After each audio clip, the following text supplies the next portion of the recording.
Today we're in Cusco, Peru, searching for the best day hike. With so many incredible trails to choose from, we quickly realized that there's one catch. Most require 6 to 7 hours of a round-trip drive just to reach the trailhead. And that's how we discovered Huchuy Qosqo.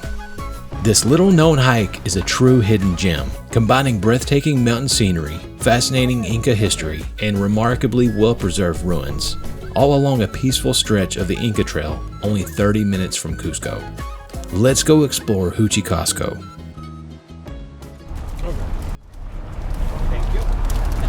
This hike was arranged through Salkantay Trekking, and they arranged a 7 a.m. pickup right at our hotel. Much better than a 3 a.m. pickup like the others. A lot of years working on the business. Before long, we were winding our way out of Cusco, climbing high above the city towards the Sacred Valley, before turning onto a very narrow dirt road heading straight up into the mountains. We passed through the tiny village of Patabamba, and as the road continued to climb, the views just kept getting better. Okay, this is Ermo. I'm a tour guide for Salkantay Trekking. I think we're ready for this beautiful day adventure doing this trek called Huchuy Qosqo.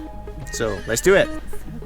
The climb to the pass was steady and gradual, but at nearly 14,000 feet above sea level, every step had us breathing a little bit harder. So right now we're currently at about 13,000 feet. We're going to make it up to about 13,500. We are just over the pass from Chinchero. We are up high.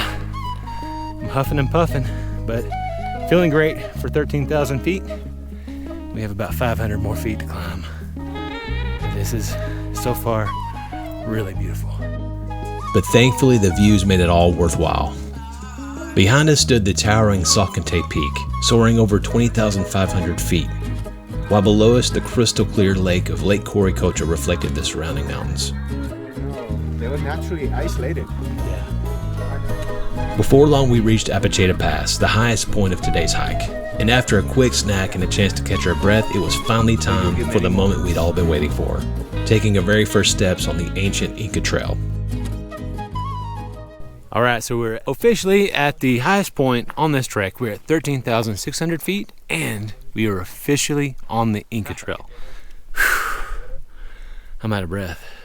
We are going to be hiking a section of the Inca Trail today that doesn't get as much attention as the other sections, but it makes it so much nicer because the three of us are literally the only ones on this trail. We've seen no one on this trip today, and we're dropping down into a canyon, and we're about to open up into the Sacred Valley. It's going to be incredible.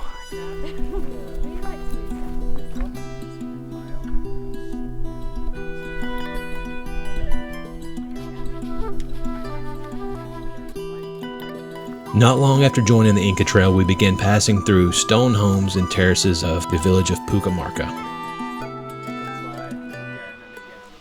Once a thriving agricultural village, today it's largely abandoned, as most families have moved closer to jobs and modern conveniences. But one couple still calls this remarkable place home. We met the husband while he was tending to his potatoes, continuing a tradition that's been passed down for generations. As we talked, he pointed high up on the mountainside where his wife was tending to their flock of sheep.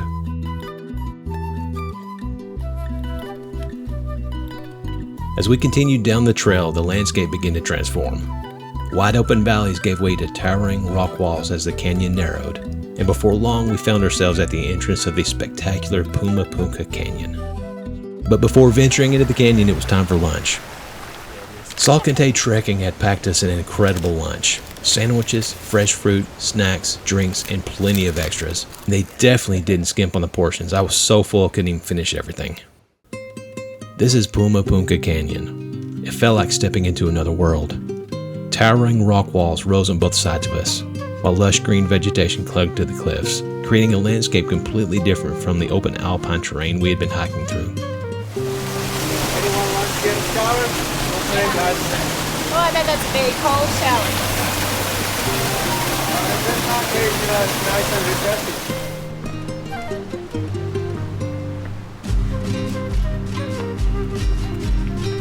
Wow.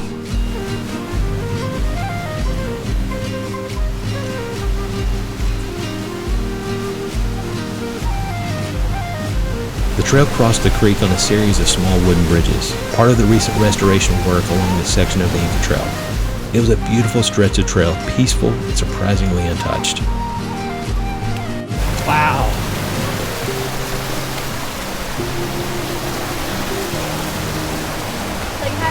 it is. Yeah. I mean, how do you even begin to have it?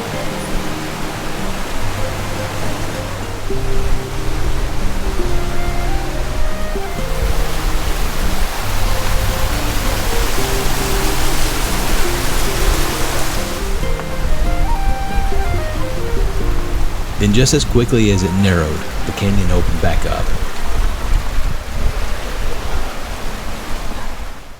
There are so many layers of beauty to this trail. The history, the culture, the canyon, the water, the ruins, the flowers. I could go on and on. It's almost too much. Like my brain's on overload again. It's gorgeous. We stepped out onto a dramatic overlook over the Sacred Valley, and the reveal was breathtaking. It reminded me of that feeling when you first walk up to the edge of the Grand Canyon. From there, the trail made a sharp turn and began hugging the side of the cliff, with nearly 3,000-foot drop into the Sacred Valley below. Now this is my kind of hiking.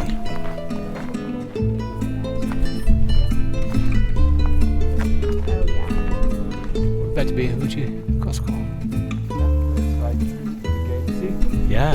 that's the access. Wow.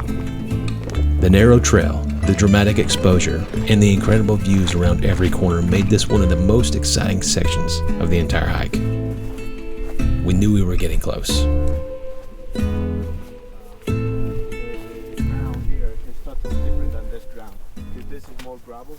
As we walked through the entrance of Huchuy Qosqo, I couldn't help but think of our first glimpse of Machu Picchu. But this felt completely different. There were no crowds, no lines, no tour groups. The silence made this place feel even more special, as if we had stumbled upon a forgotten corner of the Inca Empire that the rest of the world had somehow overlooked. Huchuy Qosqo means Little Cusco in the Quechua language. It's believed that this place was built in the 1400s during the reign of Inca Emperor Viracocha. After losing power to his son Pachacuti, Viracocha is thought to have retired here, making Huchuy Qosqo his royal estate. Perched more than 12,000 feet high above the Sacred Valley, this site served as both an administrative center and an agricultural hub.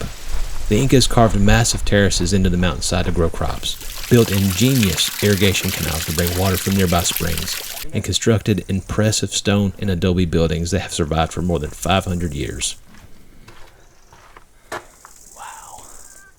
The Spanish conquered the Inca Empire in the 1530s, and Huchuy Qosqo was largely abandoned and gradually reclaimed by the mountains. Today it remains one of Peru's lesser-known archaeological treasures. While thousands of visitors crowd into Machu Picchu every day, only a small fraction make the journey here, making it one of the most peaceful places to experience authentic Inca history. I need your mama.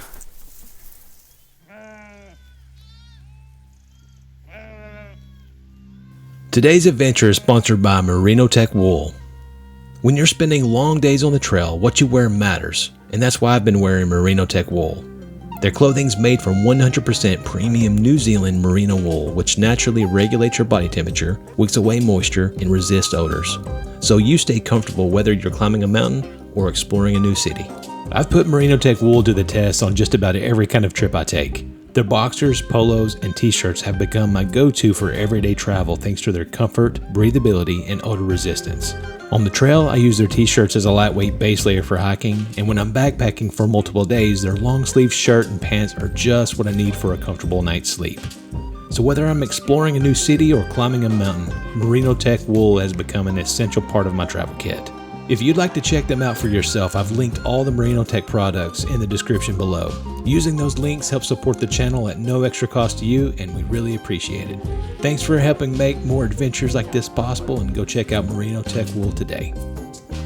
Remember when I said the toughest part of this hike was the climb up to the pass? Well, I may have spoken a little too soon. What's left is nearly 2,000 feet of a descent, winding down a seemingly endless series of switchbacks. It's the kind of downhill that has your knees doing most of the work. The good news, once we reach the bottom, our driver will be waiting for us to take us back to Cusco. And after a day like this, that's a pretty nice reward. It was about 45 minutes to get back to Cusco, and I'm not gonna lie, we both fell asleep. But once we got back and got cleaned up, it was time to celebrate. So we found a small local pizza place, grabbed a pizza and a couple of drinks, and we soaked in everything we had experienced that day. Huchuy Qosqo may not be as famous as Machu Picchu, but for us, that was part of what made this so special. If you're looking for an incredible day hike near Cusco that's packed with history, stunning scenery, and far fewer crowds, this one deserves a spot at the top of your list. Thanks so much for coming along with us on this adventure. If you enjoyed this video, we'd really appreciate it if you'd give it a thumbs up, subscribe to the channel, and share it with someone who's dreaming of visiting Peru. And as always, we'll see you on the next adventure.